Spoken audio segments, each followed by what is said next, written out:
For joining us on our comic book coffee break. I'm Nick Gunning. I'm Eric Michaels, known online as Dust vs. Tweak. Eric, today I'm drinking Jim's Organic Coffee JoJo's Java. It's pretty good. It's a little on the strong side, which makes it perfect for iced coffee, which is what I have here today. I'm drinking cold apple cider. Cold apple cider. Did you ever try hot apple cider? I have. Not a fan? Which one do you prefer?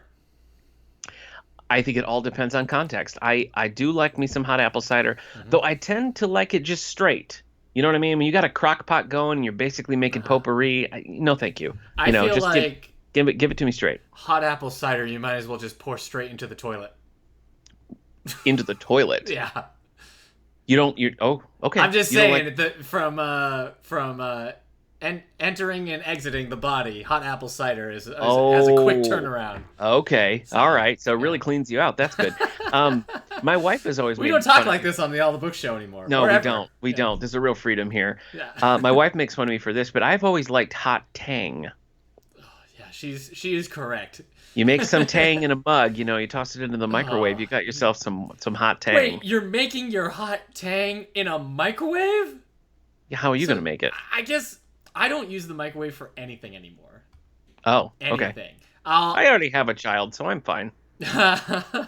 No, yeah, if I'm making anything that I used to microwave, it's all on the stovetop now, or the oven. Good for you. Yeah. Wow. My wife still likes the microwave. She doesn't think there's anything wrong with it, but I can't do it anymore. Did something happen? Re-microwaves that I'm not aware of, or just a concept? I think it's just like you're a thing irradiating as a kid. your As a kid, you don't care about the radiation, because whatever. But then as you get older, you're just like, I am literally just microwaving my food, and then I'm eating it. Yeah. So, But it's quick. You can't deny it's quick. I can't deny the quickness. Honestly, and this is not relevant to Comic Book Coffee Break, but I have felt like it'd be good to have a toaster oven. Yeah. Because frequently I need to heat something up, and to heat an entire oven.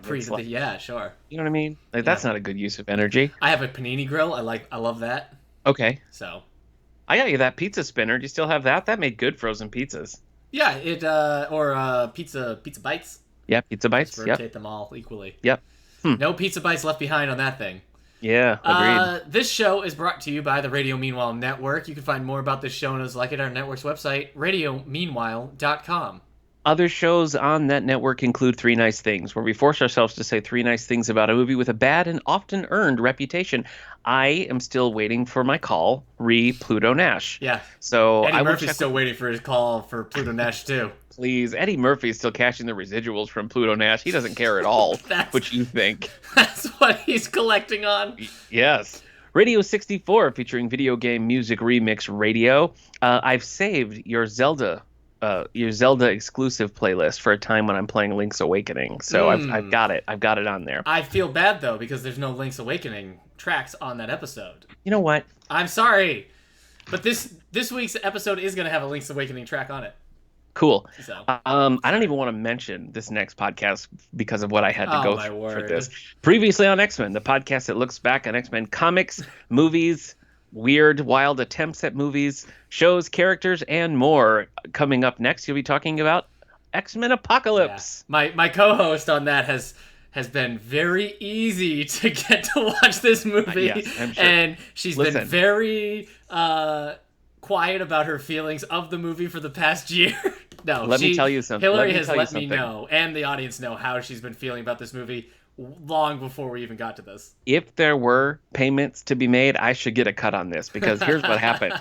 I pressed play on X-Men Apocalypse, and then I left the room, and I hear, "Are you tricking me into watching X-Men Apocalypse?" And that's exactly how it happened. Oh my gosh. So I want that. I was 100% prepared to do the episode with me reminding her of everything that happened in it, and her just having refused to watch it. I was like, all right, let's do it this way. But that's hilarious. I know you're going to do a whole episode about it, but for my money, I would have loved more of a focus on Storm, Nightcrawler, Psylocke, and Jubilee. You know what I mean? I feel Storm in particular, I think, is so well cast, and she's so strong that the 5 minutes of screen time she gets are some of my favorites in that movie. Huh. Anyway, 9021, here we go. A 9021 rewatch podcast hosted by a 9021 expert and a 9021 novice, currently about to wrap season 3 of 90210. And finally, 90s Music Got Me Like, where we take a look at one 90s track each week. Yeah. I usually say one kickin' 90s track each week. Do you like that better? Yeah, this week's was Waterfalls by TLC. Oh, which is pretty kickin'. I chased one of those once. Yeah, you should. Really? Yeah. Do you remember the other guys where Michael Keaton kept quoting TLC out of context and Will Ferrell's like, what are you doing? No one says creep or creep without referring to TLC. It's like, all right, you guys be careful out there. I don't want no scrubs. I mean, that's a very underrated Michael Keaton performance. That's one. Michael Keaton's the best part of that movie. He earns every penny he got in the other guys. I can't even. It's hilarious. The whole bit is like, hey, travel in pairs. Yeah. It's terrible. So he's ridiculous. I mean, terrible, of course, yes. Yeah. Don't go chasing waterfalls. I know. All right, let's talk comic books, man. How was your week comic books? How was my week reading comic books? You reread stuff? No. Oh, I did, actually. I did. Okay. Let's talk about that then. What a nice little segue. Good job, Yeah, Nick. you kind of ruined it, but yeah, it was good. Yeah. I reread Ms. Marvel Volume 1. Oh, okay. By the person who wrote them forever, like the whole mainline series. G. Willow Wilson is the author. So the volume is like the first 5 issues. Yeah, first 5 issues. Ms. Marvel Volume 1. No normal. I had read this. My review says I read it in 2017. Similar time. So it's only been 3 years, but I don't think I really read it because I didn't remember anything. And basically I was watching a streamer I follow, X Monkey of Evil, and he was playing the new Avengers game that was out. And Kamala Khan is like a huge part of that game. She's like the player character. And I ended up watching him like finish the game, and she had this like big moment where she's like, I will be a hero! And she gets big and everything, and she's strong. I was like, you know what? I read the first volume and never went on with the rest of the series. So I reread Volume 1 just to catch myself back up on it. Okay. And I enjoyed it so much more this time, I guess. Because I think I gave it 3 stars when I read it originally. I bumped it up to 4 stars. Honestly, these days when I think about being Superman, like when I'm falling asleep, I'm like, wouldn't it be cool if I'm Superman? All the power fantasies involve me destroying this planet and starting fresh somewhere else. And I have. Could you repeat that again to a licensed mental health professional? I have forgotten kind of like that joy I used to get as a teenager thinking about what it would be like to be a superhero and how fun it would be. And reading this again put me back into that and reminded me of like the things that I used to like think about and how cool it would be to be like a superhero and be starting out and everything. I think it nails that whole like teenage superhero stuff. She's a fun character. I'm not super into the whole like she's an Avengers fangirl kind of thing. But I think she plays it honestly enough. I think it's written honestly enough. And I think, I mean, it would make sense. You know, we're fans of celebrities and they don't do crap for us. So if you were in the world with the Avengers, why wouldn't you be an Avengers fan? And yeah, I mean, she's also, you know, she's dealing with being different in this world. And the first person she turns into, because I didn't realize she could body, like, shape. I knew she could, like, change her shape. I didn't know she could, like, change her appearance. So she looks just like Carol Danvers for a little bit. And she's like, I thought this would be great, being, you know, white and blonde and this type of beauty and everything. And then she's like, but it's really hard, and wearing this costume is giving me a wedgie and stuff. And I thought it was, like, fun and endearing. So yeah, I'm going to keep reading. Though the twist, the whole reveal at the 5th issue is that the villain is like a giant white parrot. Spoilers. Okay. It's just a giant white bird. That's it. Oh. They keep saying like, you don't want to mess with the inventor, and then it's a bird. I'm like, oh, okay. Well, that's not fun. Cool. That sounds like it could be fun. They don't stick it. Okay. But anyways, yeah. If you're only familiar now with Kamala Khan, aka Ms. Marvel, through this new Avengers game, definitely this is the place to start. It's nice because she is still a pretty recent character. She only appeared right before like the Secret Wars era. Yeah. So, yeah, good stuff. I listened to a great interview with the actress who voices her in the game over on the podcast Fat Man Beyond with Kevin Smith and Mark Bernardin. Sure. It was a really cool interview just about the whole process and about her experience working on the character and all that. So, you know, I recommend that. You go find that over. completely was unaware that her battle cry, like to get big, is to yell "Embiggen," and we just watched. That's funny. Me and Kendra just watched the Simpsons episode about the secret history of Jebediah Springfield, where the whole phrase is "a noble soul embiggens us all," and so it's funny. There's no reference to the Simpsons in this, but now "embiggen" has just made it into the dictionary. I guess so. Wow. Yeah. That's cool. Embiggen. Yeah, Kendra laughed, and then later they're like.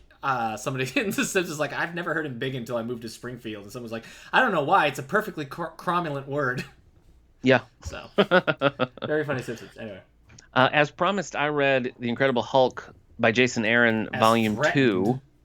I know. Now it's all right. Tell me, why do you like this series so much? That first volume is kicking. I like the first volume more than the second volume. That whole stuff with them on the island and like the Hulk dealing with him, and then when everything blows up and all the Hulk can do is like apologize to Banner as Banner's being atomized and everything. Yeah. I liked it. I thought it was just crazy and big enough. But I remember the second volume being less crazy. It's that when Hulk has to stay angry because if he calms down, he turns back into Bruce Banner. Like Hulk is the main personality now. Yeah. Okay. I really don't like Bald Hulk, the design. Oh, yeah. Yeah, it's not great. Hulk. Yeah. I don't like that at all. So just visually, I didn't like it at all. I think they almost draw him like a cone head. They do. It's like very bald. strange. Yeah. Yeah, it's a weird look. So that turned me off just art-wise. Mm-hmm. You know, I think I have a really narrow window of the kind of Hulk stories that I like. You like your Hulk's red? And at war with the world. Yes, that whole arc of who is Red Hulk and all that. I loved the art in those because they're so like big and splashy and cartoony. Ed McGuinness, yeah. Ed McGuinness, yeah. And the story in that run is just so like ridiculously big and crazy that it's almost like that was Jeff Loeb for so long, yeah. Yes, it's true. And it's like almost a spoof. It's so big. And I guess I like Hulk stories that are more fun than serious. And the Jason Aaron story is so serious. What? In the second volume, he's like fighting the Punisher, right? Yeah, he's fighting the Punisher. And then he's like in Atlantis, and he's just like, whoa, I'm in Atlantis now. Yeah. I guess I just didn't find it fun. I found it overly serious in a way that I didn't particularly enjoy, but I think that's more me. I think I'm the problem. I don't believe I've read whatever comes next after this yet. Yeah, I was trying to figure out what comes next. I know there is something. I'll send it to you later. I forget who like takes. There's one called Indestructible Hulk, which is pretty close to when this ends. Yes, it is Indestructible Hulk. Okay, that's the whole stuff that leads to like Secret Wars. That's him being like an agent of Shield or Agent of Smash. There's some time travel in that. That's fun. Your library has a bunch of those. And then I haven't read what's after those. Okay. I got you now. Whew, That was intense. It was. Yeah. Scary. So anyway, I'm a big fan of the Jason Aaron Hulk. Nick is not. True. Correct. So, yeah. And you didn't you just recently finish the like Red Hulk saga, or you've continued like reading Red Hulk stuff? I have. Yes. I haven't finished it. My next one I think is a collection maybe called Mayan Rule. I think I have one more volume of Red Hulk, and then the title switches to follow Betty and becomes Red She-Hulk. So for me next, I need to read. I guess Mark Waid did a Hulk run, so I need to read Mark Waid's Hulk run, and then it becomes the Totally Awesome Hulk. Oh right, okay. So Totally Awesome. I never quite finished the Peter David run. I was collecting those Visionary collections, and that was one of the first things I did when I got the Marvel Unlimited app. I think I read. I think I read like 7 out of 8 volumes. I think I'm very, very close to finishing that. But I don't know if they finished collecting them. No, I don't know. There is a volume 8 that's out, but I don't think that it goes much beyond what I've read. But that was at a time like pre the app, and trying to get physical copies of those was expensive. That was like a full-time job trying to find ones that were cheap enough. But I mean, like I said, it takes it's a very special kind of Hulk story that I'm looking for. Mm-hmm. So Red Hulk has treated me right for the most part. All right. We'll stick with Marvel. I'll talk about it real quick because you already said how you feel about it. I did rewatch X-Men Apocalypse this week. sat down with notes thinking I wasn't going to want to... Like, that's the hardest part about doing this for a podcast. It's not watching the movie, because I can just turn X-Men Apocalypse on and just sit through it. But watching it, taking notes, that's harder. Because you're just sitting there like, like all the thoughts you think when you're like, that's weird, you then write down, and then you're writing more. Anyway, in case you don't listen to previously on X-Men with myself and my co-host Hillary, I like this movie despite a lot of itself, but this watch, it's just, no, love it or hate this movie, it is diminishing returns the film. I don't even think, at least with Star Wars, they change the names when they're doing all their referential material. Like this one, there's nothing. They do not hide any of it. So much of this is referencing a series that most people like without loving, which is weird. It's weird to reference the movie that just came before this movie. It's crazy. And Apocalypse, the character in this film, is absolute garbage. Ridiculous. In general.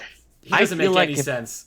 But I didn't sit down and like thoroughly watch this. I watched bits of it, as I was doing other things. But I feel like if there's one thing that I could do, I would clip Magneto right out of it, because like Magneto has many cool scenes. It's not that he doesn't, but I just feel like there is no reason why you need Magneto in that story, and having him there pulls a lot of focus from other characters who could use it, and it's already a long movie. So you could snip out Magneto and recast Cyclops. You might have something a little bit more. I think having Magneto makes sense for like, we'll make him a Horseman of Apocalypse. Like, that's kind of a cool thing. But yes, they spend way too much time on his like, look, he's living a regular blue collar life. That stuff's too much. Like, if they had just grabbed him, like he was just hanging out on like Asteroid M by himself, and they're like, you're joining us. He's like, okay, but because they want to give him a whole arc, it's just too much. And it doesn't help that like Apocalypse is just such a damp squib of a villain. He's a nothing character. And I feel like too, if Magneto wasn't in this and we had a movie without him, when he shows up in Dark Phoenix would have been cool and had a Dark Phoenix is the one I'd cut him out of. I really? won't have him anywhere near the Dark Phoenix side. I feel. But well, I guess I agree with you if they have him in this. If it's one or the other, I think that there's a reason to have him in Dark Phoenix if we haven't seen him for a while. But if he's a constant present, there's zero. I'd even cut him out of like the last two. Like, I'd have it Days of Future Past as the last time we see him. I wouldn't have him. I agree. In Apocalypse, and I wouldn't have him. He just doesn't. There's no point of having him in Dark Phoenix. No. In that storyline, you're too far beyond it. And you got other things going on. So. But I mean, here we are also, giving all this away. You and Hillary. I know, but this also should have been the main original trilogy cast. If they wanted to make money, they act so surprised when these films don't make money after Days of Future Past. It's like, people want the other. If this had been Famke Janssen and Hugh Jackman and Fraser Crane fighting an apocalypse, and like Ian McKellen was back, it would have been. I think it would have done so much more money, and it would have been probably more enjoyable to watch. James Marsden could have been in it and like had done stuff. I just think they thought like people wanted the young cast, and it's not what people wanted. It's not what the general audience wanted at all. Well, I feel like if they would have done a young cast movie, but this just doesn't feel different enough. You know what I mean? Like, if they treated this as more like a true reboot, where even stylistically it was different, but it just, like you said, diminishing returns. It just feels like a bad Fox X-Men movie rather than like a new thing at all. So I think box office wise though, like the First Class like did make okay. Like, it made almost as much money as the first movie. And then Days of Future Past is like the highest grossing one. And then they're like, oh great, so what people want is, it's like, no, what people want is Hugh Jackman and they want Patrick Stewart, and it's like, I don't get it, but you know what? That's why Fox is owned by Disney, and soon you too, Nick. I'm very, very glad that Hugh Jackman scene in Apocalypse is not the last we see of Wolverine, because I think that is such a clumsy scene. You're you like I don't. It's not that I like it. It's just the movie is so slow for so long that like it almost feels like it doesn't start moving until they get to Alkali Lake, and then at that point I'm like, why are we seeing Stryker for the 7th time? But yes, I feel like I would have been kind of annoyed if they'd had that scene and they didn't include a Weapon X thing. Well, sure. Yeah. But I think the thing is, Hugh Jackman's there, and suddenly you're like, all right, we're back, we're in the X, and then he's gone. Yeah. It's like, oh wait, come back, come back. Yeah. So the movie lacks cohesion. I just feel like it moves from setup to setup, and why'd you start your own X-Men podcast? I know, you're right. I'm sorry. No, I'm kidding. No, it's definitely not a good movie, and I don't know why this viewing was harder to like argue for. Like sometimes I'm in its corners, like, well, it has a lot of purple in the film. Why repeat? Why repeat the Quicksilver scene exactly? I don't know. Why not make the second one that it's a challenge for him? That's what I said. You're stealing it. No. Yes, that is what I have said. Probably on my X-Men podcast. That's it. You're fired from my X-Men podcast. Sorry. Anyway, next? Comic books. What else did you read? Yeah, what else did I read? I read Suicide Squad Volume 6. Wow. You trucking through it. You're getting there. Yeah, like a trucker. Yeah. This is called The Phoenix Gambit, and unfortunately it doesn't have Gambit or Phoenix in it. These DC books, they really get me. It has Count Vertigo. That's a misnomer right there. Are you a fan of Count Vertigo? Yeah. Okay. Well, he's in it. This is very much an origin story of Barbara Gordon being Oracle. Ooh. Should I read it? Maybe. It's a lot of her just dealing with the fact that she's paralyzed and, moving on and, where to place her anger and everything. Right. So, it's crazy. Could I read could you pick it up and just read this volume or would you be like, what's happening? No, it's like the last 3 issues of this. Okay. So, you could skip like the Phoenix Gambit, which I think is 4 issues, and then like there's a Captain Boomerang issue in here that's not that great. Yeah. But I think you could read it's either 3 or last 2 issues with somebody hunting Oracle, trying to figure out who Oracle is, and Barbara Gordon being like, I'm Oracle. So I'm Oracle. Yeah, so weird. I just never knew or had thought that Suicide Squad was Oracle's origin points. No, I fully thought that it was just in those little like Black Canary Oracle or those early Birds of Prey stories before Birds of Prey really was like its own title. Didn't realize it was a John Ostrander. And, I never would have guessed that. And not in a million years. His wife were Kim Yale, so like the two of them just were like, let's save Barbara Gordon because that was a dumb thing. So well, thank you, John Ostrander. Yeah. All right. What else? Okay. I continued my Captain America reading with Marvel Masterworks Captain America Volume 4. Mm-hmm. This is by Stan Lee with art by, it alternates here. We've got Gene Colan, we've got John Romita Sr., we've got John Buscema. This is a pretty good overall. The main story, this is notable because it introduces Sam Wilson as Falcon. Yeah. We start with Red Skull using the, what's it called? The cube. The Cosmic Cube. Is it just the Cosmic Cube? That's all? Yeah. I thought it had a cute name. All right. No, the movies like to call it a Tesseract. Like, that's a real word. Yeah, right. They switch. He switches bodies with Captain America, basically. And, Captain America goes to Avengers Mansion and is like, no, it's me, Captain America. And they're like, whatever, Red Skull. So the whole thing. Red Skull as Captain America is a real jerk to Rick Jones, who at this point is pretending to be Bucky, which is a weird move. On Captain America and Rick Jones's part to be like, here, put on Bucky's costume. It'll be fine.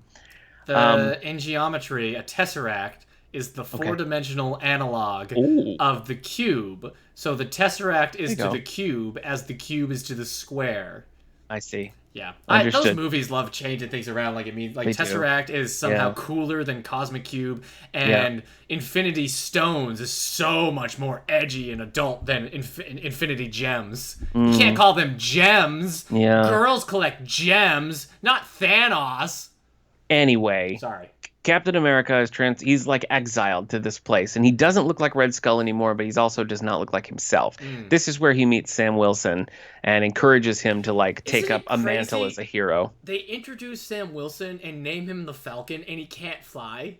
Yeah, that is strange. It's so crazy that Steve Englehart had to come around and be like, you know what? Let's give this guy who's named Falcon some wings. Probably fly. Yeah. Yeah, at this point he has like that sort of like a 70s wrestler sort of outfit, like he's the an green. Olympian, right? Yeah, something like that. Yeah. And he does have birds, so maybe that's the why. thing. He has that psychic connection with Red. Yes. Red Hawk, Red Tail. Yes. Yeah, and then so they come back, and then that sort of resolves. And then after that, there's like 4 or 5 issues where it's just kind of like Captain America is fighting a new villain. Captain America's fighting it. There's one where he fights Scorpion, like Spider-Man villain Scorpion. Oh, fun.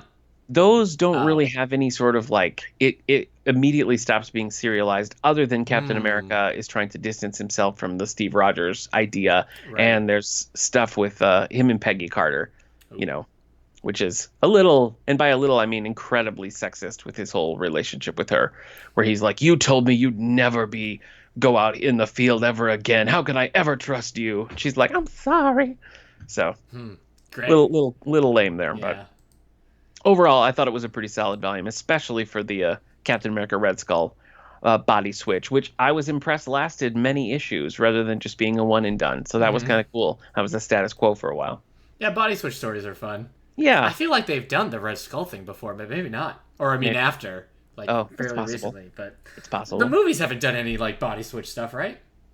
Lindsay Lohan and Jamie Lee Curtis switched places. That wasn't a Marvel film, though. Technically, I think they're all under the same banner now, so it might as well be. Yeah. Wait, has Jamie Lee Curtis been in a Marvel movie? How's that a thing? No. Michael Douglas has. Be. Michael Douglas, sure. Yeah. I'd see Jamie Lee Curtis there. No, she hasn't been in a superhero movie. I'm glad they went Michelle Pfeiffer, because I love Michelle Pfeiffer, and seeing her and Michael Douglas together was great. But if Michelle Pfeiffer said no, Jamie Lee Curtis would have been a good Wasp, a good Janet Stein. Don't you think? Sure. Yeah. I don't know. I don't have much experience with Jamie Lee Curtis films. Freaky Have Friday. You seen Freaky Friday. Some bits from True Lies. I think I saw Fish Called Wanda. I've never seen the original Halloween. Though apparently Jamie Lee Curtis is a Street Fighter fan. Oh, okay. She's a Cammy player. There you go. So Cammy's, and she dressed as Vega when she went to a fighting game convention with her kids. Oh, so, wow.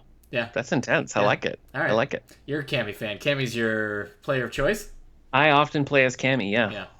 All right. I got you a sweet Cammy pop figure. I've got the pop figure to prove it. Yeah.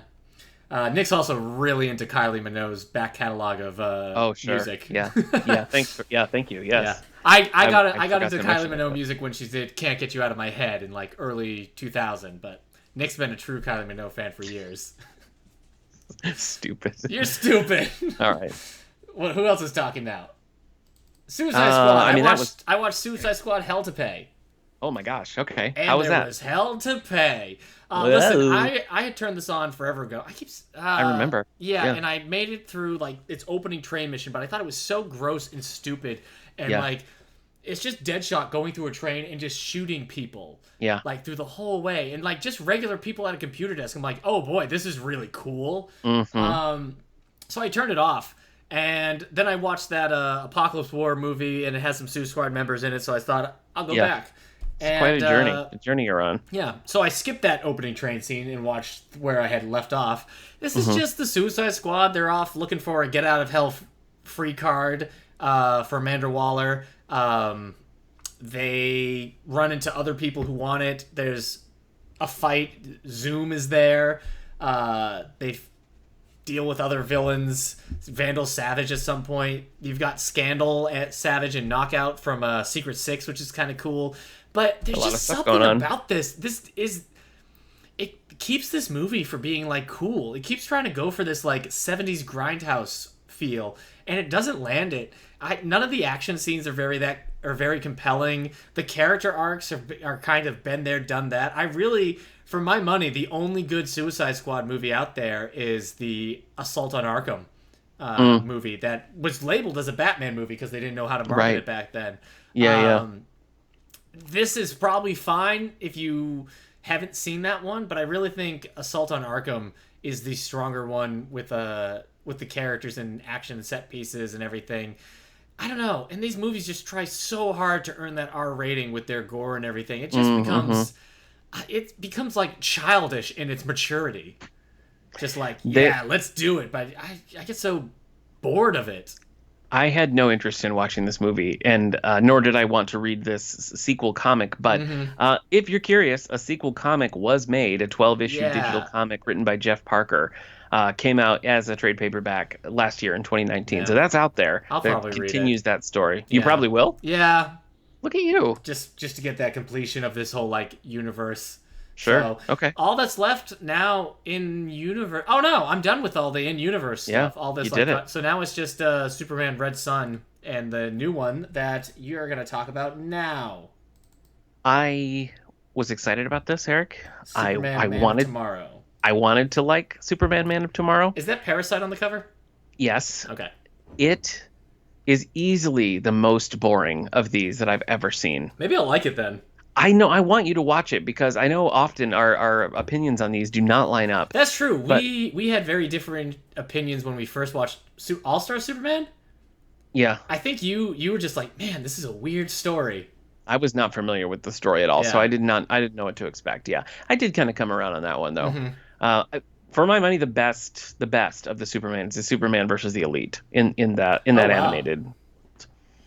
You disagree? Hold on. I mean, Superman Unbound was terrible. Yeah, that was dull. I guess I only own All-Star, Public Enemies, and Doomsday. Oh, and Versus the Elite. Yeah, Versus the Elite is great. Yeah, I really do think that's the best. It's a great performance by George Newbern. Yeah. But anyway... You want to deconstruct me? This one is... First of all, I mean, the art is very weird. Like, it looks like you're watching Archer. Like, it's just a strange take on the arc. And I wasn't against it. I mean, I wasn't like, no, this is bad. It was interesting. It was cool. But the pacing of this movie was so slow. And I don't know what was different, but the silences in this movie were just deafening. It was like, I felt like there was rarely any background noise. There was a real coldness to whenever like dialogue was happening, where it just felt like somebody was alone in like a room with walls covered in egg crates and just delivering these cold greetings. I've been feeling with like a lot of these things that there's just such gaps between each dialogue, and I don't understand it. Yeah, but I mean, even like, it's a scene that's happening outside, and it is just pure silence other than the dialogue. This is different. Know. This is Chris Palmer's the director, and Tim Sheridan is the writer. What's the name of the guy who's been doing most of these movies?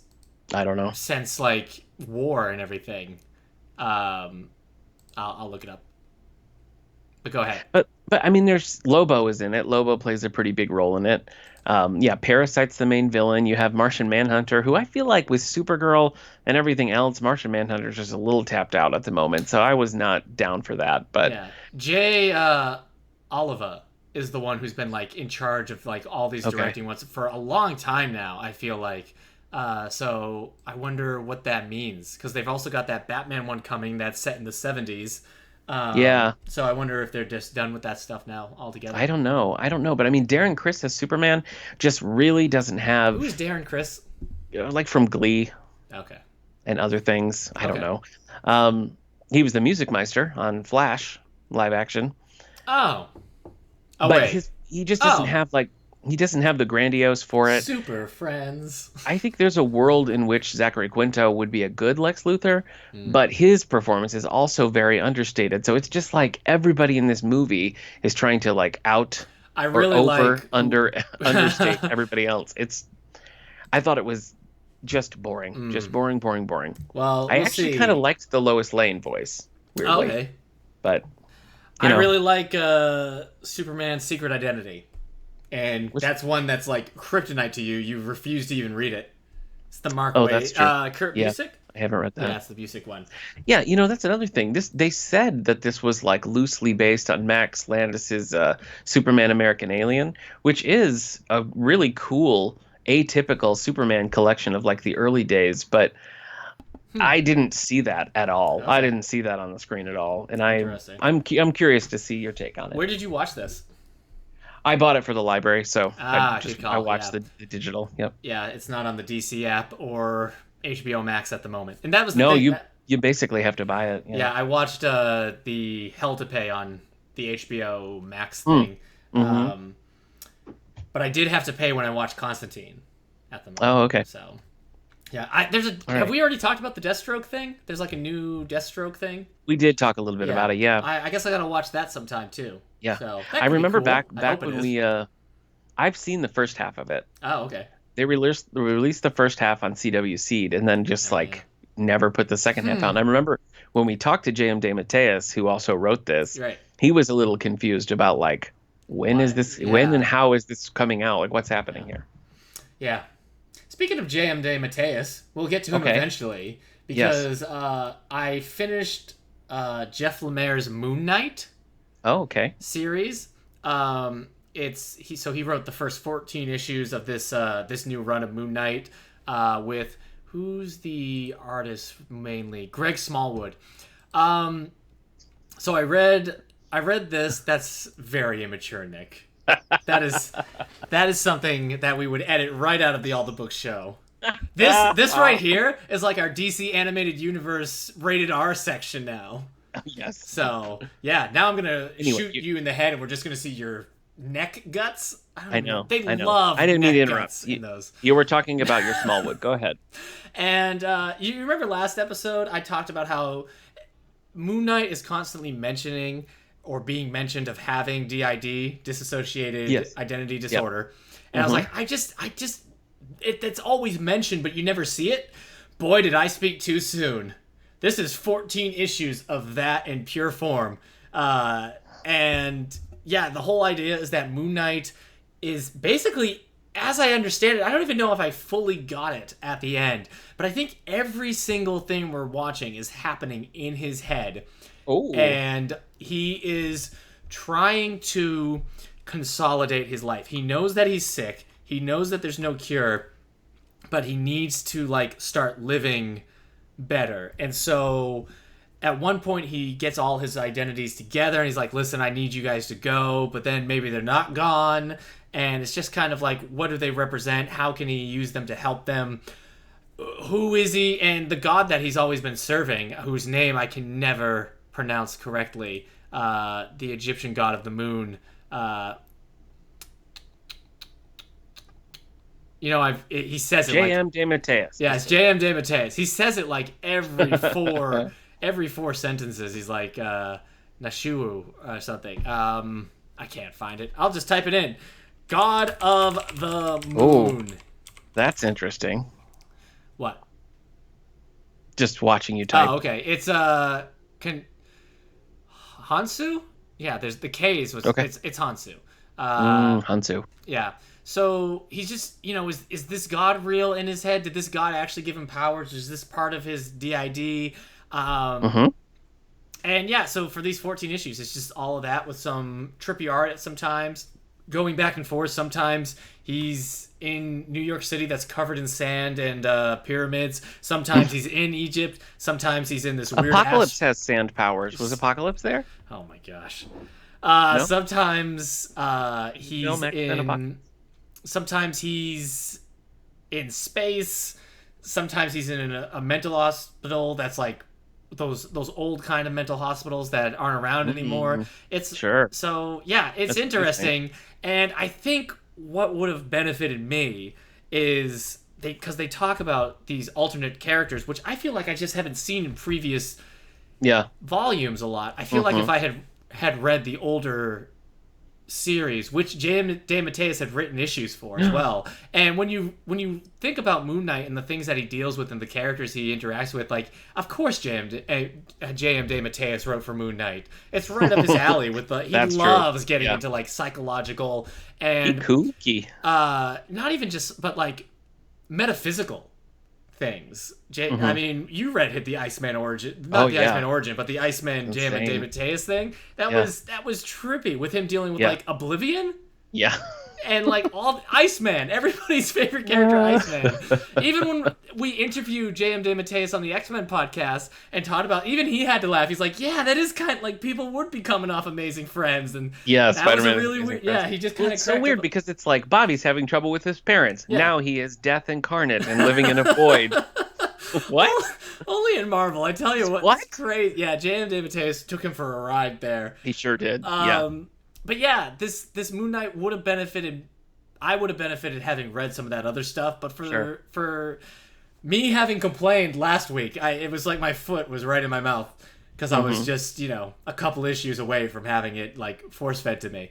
So yeah, interesting stuff. I've got a whole bunch more that are in this series, and then it looks like he doesn't have a series after this. So I think I might go back and read his earlier stuff. But to do that, I got to go back to reading Werewolf by Night because that's where he makes his first appearance.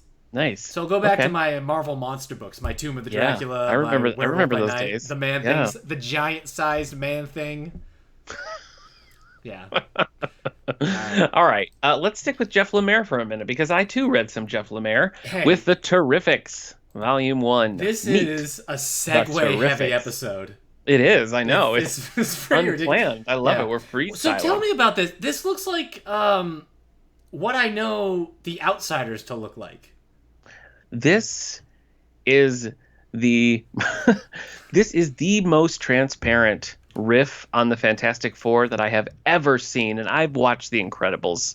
This is just okay. So it's post Dark Knight's Metal, which I just cannot get myself to care about. Yeah. So I haven't read Dark Knight's Metal. Actually, I read the first volume and was like, oh no, thank you. The only way Nick could care less about Dark Knight's Metal is if you called it Superman's Secret Identity. That's true. Then I'd be like, I don't know.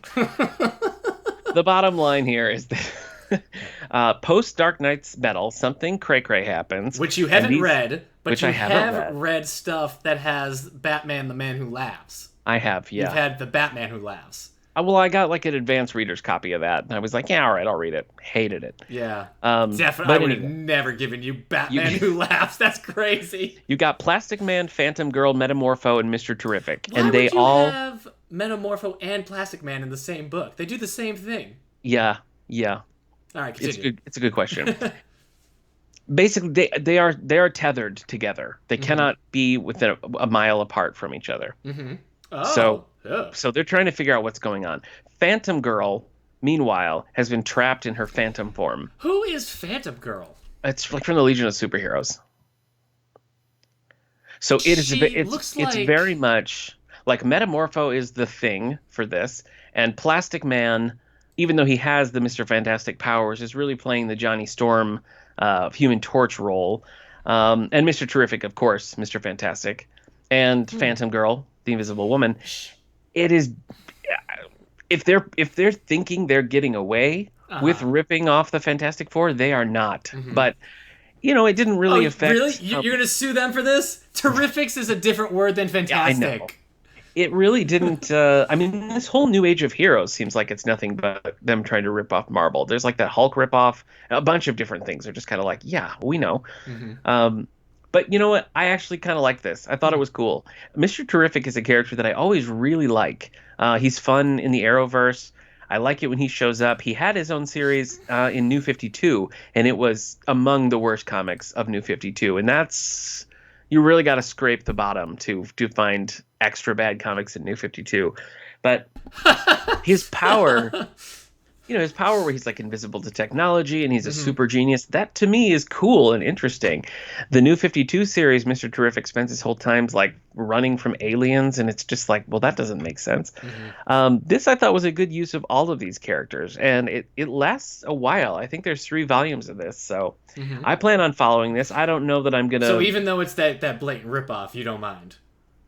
No. Okay. No, I mean, it's very obvious, I tend not to mind about that stuff. I usually like seeing how people like play around with that archetype thing. I'm like, oh, this character's this. I guess I would just be interested to know what they're thinking here, because they have Sideways, which to me seems like a pretty clear Spider-Man ripoff. Damage, which is a very obvious Incredible Hulk. So were they just like, let's riff on Marvel characters for a while? It's a strange thing, but... Anyway, all that to say, I had a good time with the Terrifics and plan on finishing out the series. See, when I saw this, I don't know Phantom Girl at all. So I guess I thought she looked like in Justice League Unlimited, Joker creates a Royal Flush Gang, and there's a girl in there called Ace who has psychic powers. And then later there's an episode where they're kind of loose and Batman has to talk her down. It's a very emotional episode. And she I thought maybe this was like the comic version of her. But no, I guess Phantom Girl also appeared in those shows. Yeah. And the Superman show where they got the heroes, whoever they're called, the Legion of Superheroes in the Superman animated series, and then Supergirl and a bunch travel into the future. Yeah, they do. So, when is Bouncing Boy? Is that his name? Or Bouncing Boy. Yeah, Bouncing Boy. Yeah. When is Bouncing Boy going to get in the Terrifics? Legion of Superheroes. They keep trying and they just can't make it work because it's just such a dumb premise. Have you read like the old stuff that like Dave Cockrum was a part of? I've read, well, like we featured one in the Quarter Band, and that's kind of how I've read them. I've just picked up a lot. Okay. Because you remember, my love of Silver Age Superboy, and a lot of Superboy from that era is Superboy and the Legion of Superheroes. Right. So, I have read quite a few adventure comics. It's funny how many origins, like the origins I'm wearing of my X-Men shirt right now, like the Len Wein, Chris Claremont X-Men have in Legion of Superheroes, because both Storm and Nightcrawler are like have their origins in original concepts for Legion of Superheroes that were then used for X-Men. It's interesting to me because Storm and Nightcrawler are just infinitely more thought out than anybody in Legion of Superheroes. I just feel like Legion of Superheroes is basically like a Mad Lib. Yeah, I don't know. Like everybody's name. Bouncing Boy, Lightning Lad, Triplicate Girl. It's just like Storm is a mixture of two characters, one being a weather controller that was supposed to be for Legion, and then a separate character that was going to be called Black Cat, who's like a thief. But Nightcrawler, I think, was just a 1-to-1 transfer. So I could see that. I mean, I could see that working out. Yeah, I'm glad he's in the X-Men. Yeah, I'm glad he is too. He was my favorite as a kid. I read Vox Machina. Boy, this title. I read Critical Role, Vox Machina Origins by Matthew Colville, and I think it's Olivia Sampson is the one who does the art. Yes. I can't imagine you know anything about this. Okay. Maybe. Okay. So Critical Role, from what I understand, because I didn't know anything about this, is that Critical Role, they play Dungeons and Dragons on Twitch and everything is on YouTube. So it's just like live, real-time play of it. They're all like these voice actors that get together. It's been going on forever. It's incredibly popular. They've changed the game. They've made me incredibly jealous. So this is just a graphic novel retelling of their game, I imagine. And I also imagine that this would be more enjoyable had I been a fan of the show prior. I imagine that would help, yes. It's weird. I read The Adventure Zone. I read the first 2 collections of The Adventure Zone, which I am a fan of the podcast of. And I still kind of thought, like, I didn't really enjoy the graphic novel as much as the podcast, because I feel like when you kind of play it straight without even the aside stuff, you lose a lot of the appeal of it, because with Adventure Zone, it's a very funny podcast. So when you take out like them breaking or having out-of-game discussions, I think it kind of loses something. With this, I don't think you lose any of that. I don't know how much like off-camera joking is involved, but I do feel like you watch this and like, oh, this probably would have been a funnier line being performed by the player who is a voice actor and everything. I worked with somebody who had read this, who wasn't aware this was a show or a podcast or anything, and I had told them about that, like, oh, I didn't know that. And they loved it. They thought it was great. So maybe it's just kind of a different strokes. Honestly, for my money right now, the thing I enjoyed most out of like these role-playing comic books is that Dungeons and Dragons comic I read a while ago, which I thought was cool and I thought was legitimately funny. This isn't like a D&D universe comic. They play D&D, but like this is a original world and everything. There are moments where it's funny. The art is very good. But it just didn't necessarily do it for me this round. I got it part of my Comixology Unlimited subscription. So Josie and the Pussycats in space. What do I... Why? Well, is it week after week? I've never read a thing with Josie and the Pussycats. Why is them being in space? They have long tails and ears for hats. You are caught up with Josie and the Pussycats. Now you have to read the comic and tell me about it. Why is that hard? That's the extension of the lore. Why is that hard? Anyway, go ahead. That's not true, because I did watch Josie and the Pussycats cartoons as a kid, didn't I? Donald Faison wants to make a Josie and the Pussycats movie sequel. He's been talking about it. Yeah. So I've never seen that movie. We were just talking about it on 90s Music's Got Me Like, but I couldn't remember the name. It's oh shoot, what's her name again? Lee Cook, Jennifer Lee Cook. I believe you. I don't know. I got her name wrong again. From She's All That. I'm not having not She's All That. Wait, yes, She's All That. I was thinking of the show All That, which we just talked about on our TLC episode. I'm all over the place today. Look, the point is, I wouldn't recommend this to you, Nick, but I would recommend it to. But I do think this is a mileage may vary thing. So there's a lot of made-up words in this. That's why I wouldn't recommend it to you. It's fantasy. That is my kryptonite. You hate made-up words. You hate made-up everything. Everything about this is made up. It's not even. I don't mind it as long as they're peppered in and I can get it. But where is Dune? You need like glyphs to figure it out. It's too much. I shall hold the boomba, and that will give me the grant floor to do the stupid. I wish it was that straightforward. So this is still something like my wife has listened to the Adventure Zone with me. She likes Lord of the Rings and fantasy. Like I might throw this at her. I wouldn't throw it at her. Oh my gosh. Yeah. But yeah, just judging it based off of me not having dug it so much, but working with that one person who was like, yeah, I love this. I think they put this was at a library. They put a staff recommend on it. Oh, okay. So, Nicole.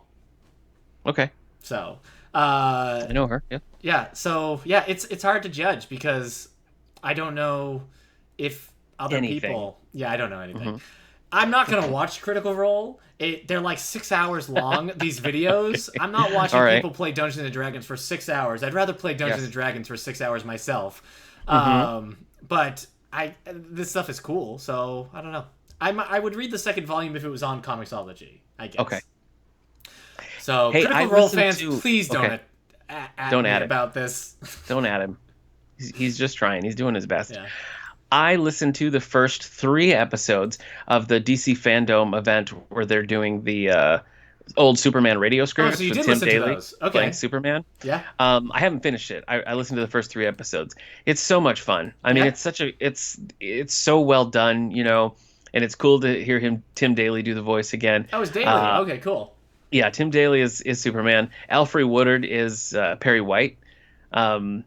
Henry Winkler's in it. Jason Alexander, Richard Kind. People just keep popping up, and I'm like, hey. Is Henry Winkler Jimmy Olsen? No, he's not. Is he Lobo? I've heard all these. Like I've listened to these actual original ones, and it's funny how corny it is because like Superman lands and he saves Henry Winkler and Jimmy, and they're like, oh, you know what? You should be a reporter. Hey, your name should be Clark Kent. And he's like, great. I'm going to go be a reporter named Clark Kent. Bye. Just really funny. But they're only free and open for like a 24-hour period. So go find them at the DC Fandom while you can. Because, I love this new digital tomorrow we're living in with all this limited releases, like that Mario collection that's coming out. Yeah. Why? What's that? Until March. Yeah. I just don't understand being like, no, we don't want money. After March 2021, we don't want money anymore.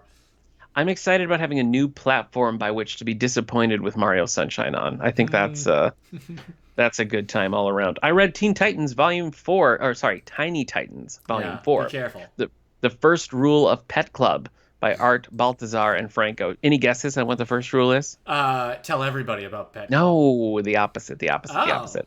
My son is a first grader. If you haven't picked up on that, he loves all of these. So there's Nick superpowers. Would never have read Tiny Titans unless he was a father.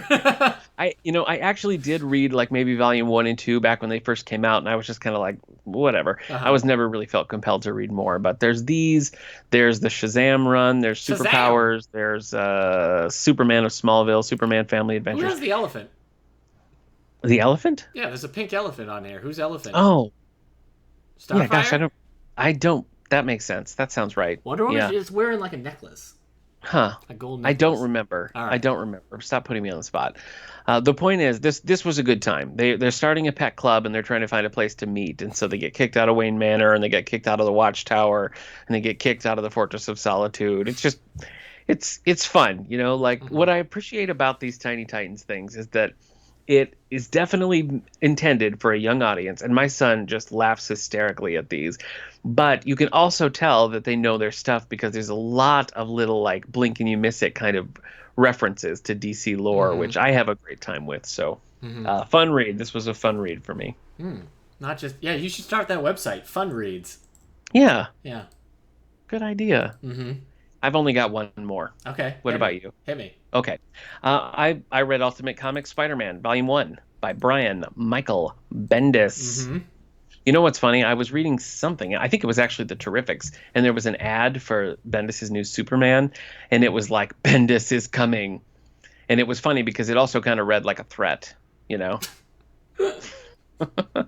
Anyway, I've of course seen Into the Spider-Verse, and I've read things with Miles in it, and I've watched the Disney Spider-Man cartoon that's out right now that heavily features Miles, but I'd never actually like sat down and read these comics that introduced him. So I was really pretty pleasantly surprised at Volume 1 here. Obviously a lot of his origin stuff, right? Yeah.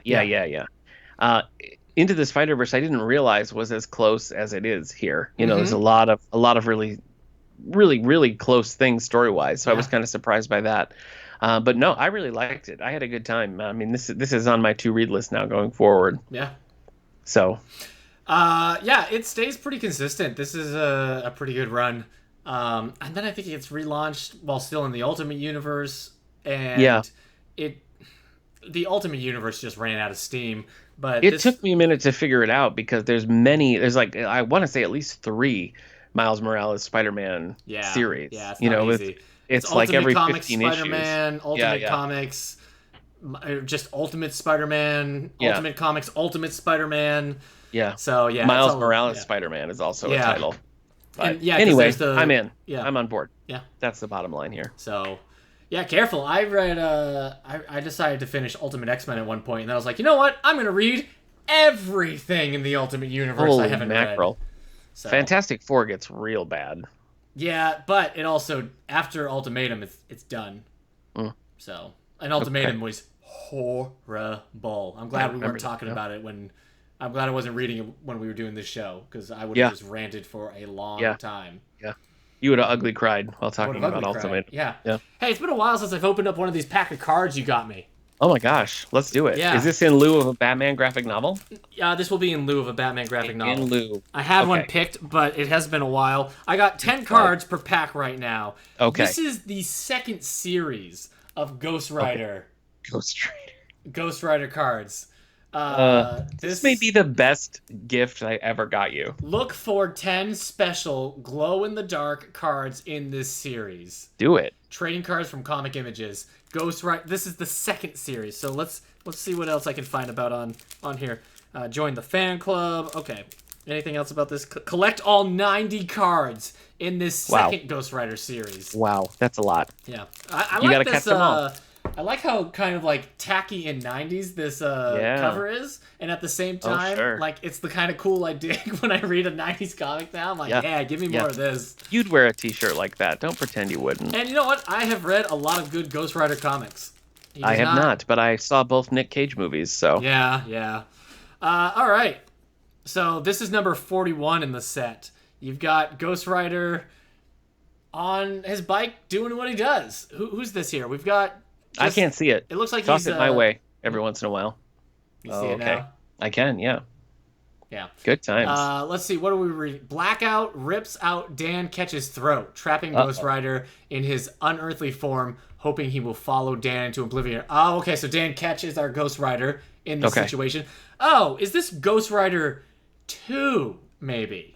Maybe it's not the second series. Maybe it's about the second Ghost Rider, Danny Ketch. Oh, I see. So we're not talking about Johnny Blaze. Yeah. Do you remember the character Blackout? No, it's not Blackout. It's Darkheart? No, wait. That's a Care Bear, I'm pretty sure. Yeah, okay. It's a common mistake, who are we looking I at? think. Scarred. Here you go. That looks like a bad Whoa. Yeah. Yowza. Understanding that Ghost Rider is trying to stop a bad guy, Blaze turns his Hellfire gun on Blackout and fires. Disfiguring the murderer's face, Blackout is taken in by the authorities as Ghost Rider. This is number 20, Scarred. Boy, that is gruesome. It is. That it really is what happens when you get shot with a hellfire gun. I fully expect that. Hey, you got Doctor Strange here on the cover. Hey, there he is. So there's Doctor Strange. Mr. Stephen Strange, Doctor. Number 6, Doctor Strange. Again, Ghost Rider is mistaken for Zarathos by Doctor Strange. They team up to do battle against Zodiac to save innocent children.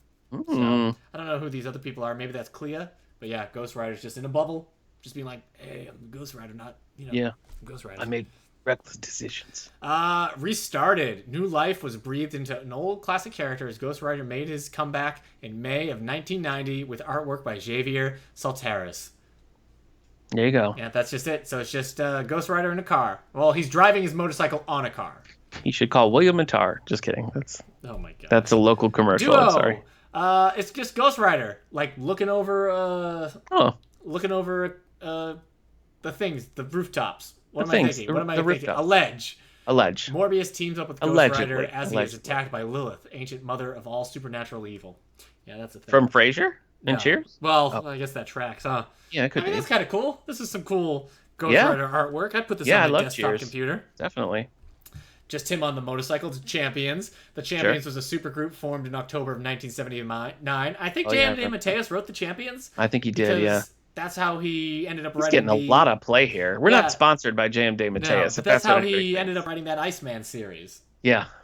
So there you go. So Ghost Rider on a motorcycle. The Angel Iceman with Greek demigod Hercules and the original Ghost Rider. Ghost Rider. Here he is. The original OG Ghost Rider. Yeah, OG. Oh, wow. There is a lot on this. That seems like too... Oh, is that Blade? Snap. Wow. Star of your favorite movie, Blade Trinity. That's awesome. No, not the Midnight Suns. The Rise of the Midnight Suns is an ambitious crossover that creates Ghost Rider's family within the Marvel Universe. This is a 70s revival of characters starring Morbius, Hannibal King, Johnny Blaze, and Blade.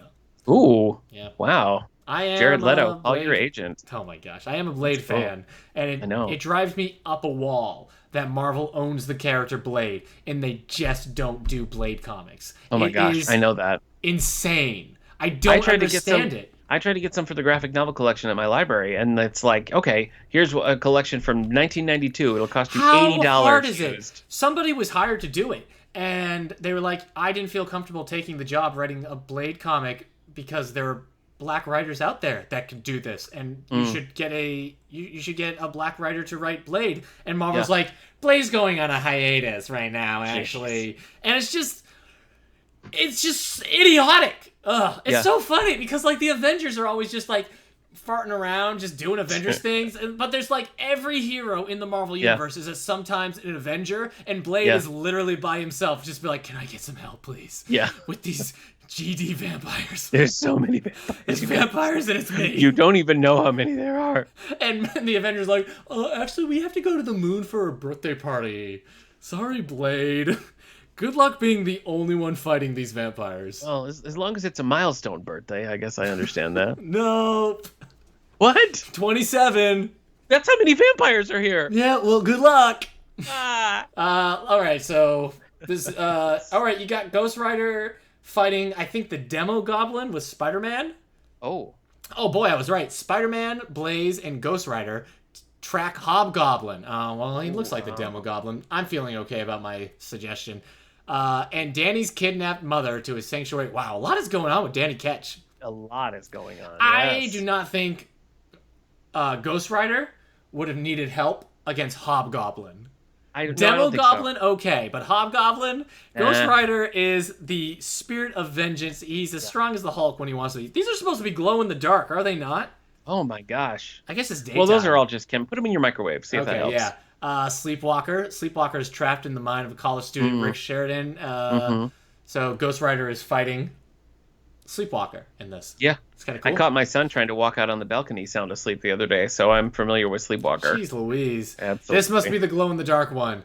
Yeah. The atmosphere in this book is the greatest asset. I hope the audience realizes that although the writing is important, the character is more based on the art. Okay, artist Mark's Texas area. Yeah. I bet. Yeah. This movie. Yeah. It's the 90s. I thought the writer was really. What did he say? What did he say? Yeah. But 1990 to 1992, that was true. So I think next time. See how the tires are kind of white. I think these are the glow in the dark. I think you're right. Next time you're at a slumber party, you take that and you hold it up to the lamp before your friend's mom tells you to turn the lights off. Then you got that glow in the dark Ghost Rider. Next time I'm at a sleepover and I'm at a slumber party, not just like by myself tonight. That seems sad. I could just go into the bathroom right now. By yourself? Well, that's how I normally go into the bathroom. Bring your dogs, at least. Someone else should enjoy They're it. colorblind. Well, they can... Fine. Is that even true? Or is that a myth? I think it's one of those things that's true enough, but not as we understand it. Yeah. So. All right, you want to talk about your male stripper comic book of the week? Oh my gosh. Wow. It's so hard to just pick one.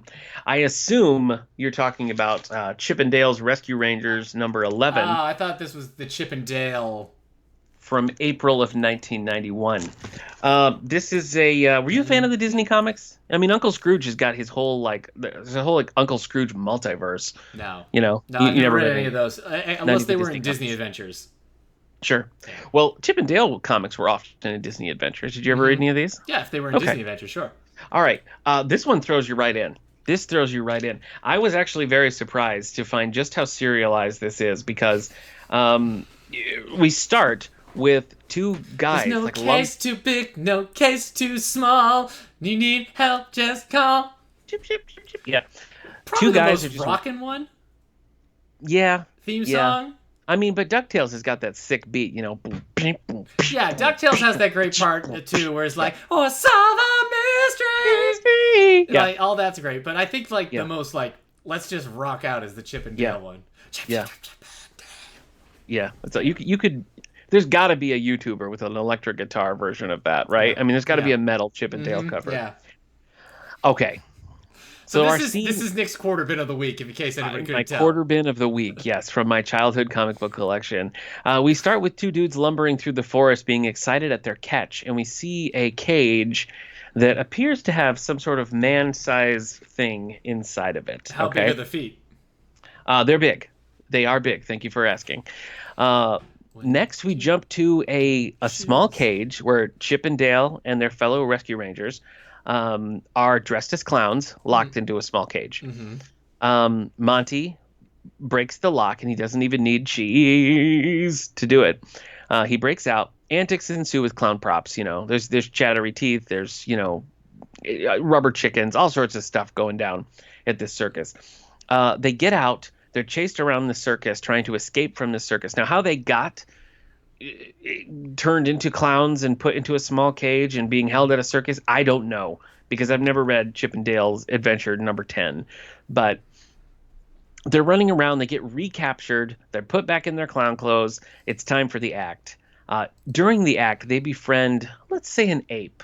They befriend an ape, and they hatch a plan to team up with this ape, hopefully to escape. Well, it turns out the ape is Bigfoot that was caught early on. So the circus is trying to market this Bigfoot attraction, right? Well, guess what? Mrs. Bigfoot shows up and she wants her man. And so she's not going to put up with Mr. Bigfoot being in this circus, right? Right. So shenanigans involve. At one point, the Chip and Dale and the Rescue Rangers tick off this elephant and start this big stampede, knocking things over. And they team up with the mangy dog. Eventually, they get to a point where they can help Mrs. Bigfoot free her husband, Mr. Bigfoot. And they go off. I think it's just Mr. and Mrs. Foot at this point. Mr. and Mrs. Foot? Okay. Yeah. They go off to live happily ever after. I presume. Yeah. The gang looks like they're going to escape from this circus. They do a makeshift. Yeah. Is this Bigfoot canonically the same one that appears in the Goofy movie? No, it's a different character design, so I think not. But thank you. I like your attention to detail. Anyway, it looks like the gang is going to escape this circus. They do a makeshift blimp, like their old pop bottle situations they had before, and they're getting away, but it pops, and they're going down fast. The end. What? To be continued. Gadget better come up with something quick. Yeah, I know. Do you remember that origin episode? Pretty intense. It was a two-parter? It was, yeah. That was intense as a kid. I remember watching that, I'm like, their secret origin revealed! Yeah, that's exciting. Yeah. That is exciting. I was surprised at how serialized this was, as I said, because it even has a previously on Chip and Dale at the beginning. Crazy. This is number 11. Yeah. But here's the thing. I feel like the strength of this is that even though I don't know how they got there or what happens next, they did solve the Bigfoot conundrum within the pages of issue 11. So you get your single story, but there's more if you're going to come back. So oh snap. Well, the cover of issue 12 is them like on stage surrounded by cheese and a whole bunch of angry looking cats, and all it says is uh-oh. Uh-oh. We've got uh-oh. Wow. The tagline on the cover of this is all this and Bigfoot too. Yeah. All right. Anyway, Chippendales Rescue Rangers. Man, I loved Chippendales as a kid. I know. I said Chippendales, making it sound like the club. Or the furniture. Yeah. No, I enjoyed the Chippendale cartoon. Like, I loved it. I loved it. Me too. I had a tape issue, and I would usually just rewind it so I could just hear the theme song over and over again. And the beauty of that NES game, such a great, the couch co-op where you can play together and you can pick up the other person. Yeah. So like we would always have a good time playing that, but I had a friend who was like not good at when you had to jump up and down like poles or something. Right. So I would just pick him up and I would do the jumping and then I'd toss him down and we'd start mixing it up again. So, good times. These two gum shoes. Yeah.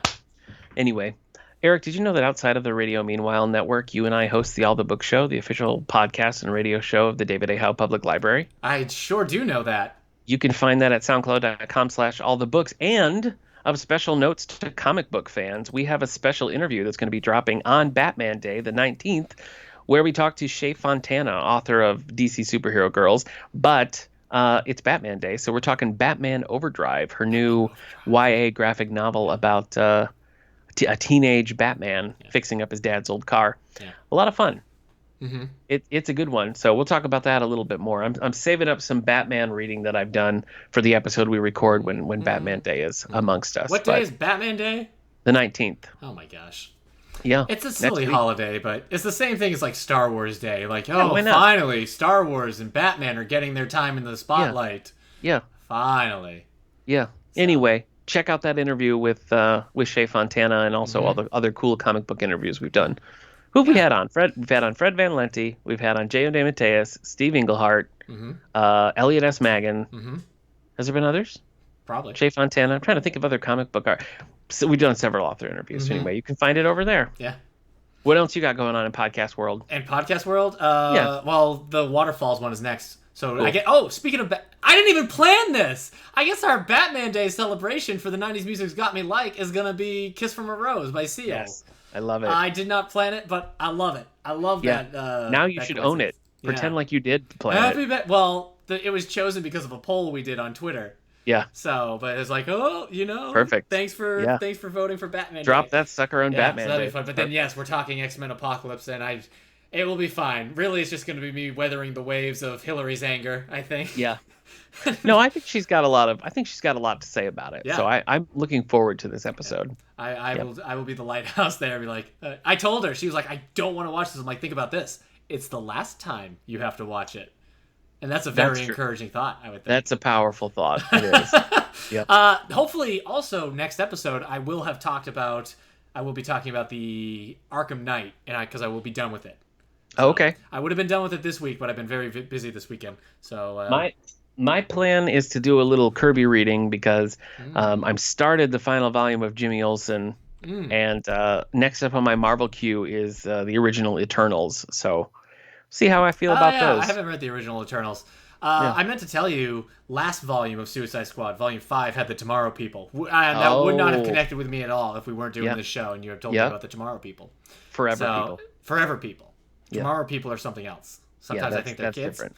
Yeah, so I don't know. I'm going to have read more Moon Knight and Suicide Squad and other stuff. Do you remember the neutrinos from Ninja Turtles? Yes? Yeah. All right. That's all. Okay. All right. Well, that's the end of the episode.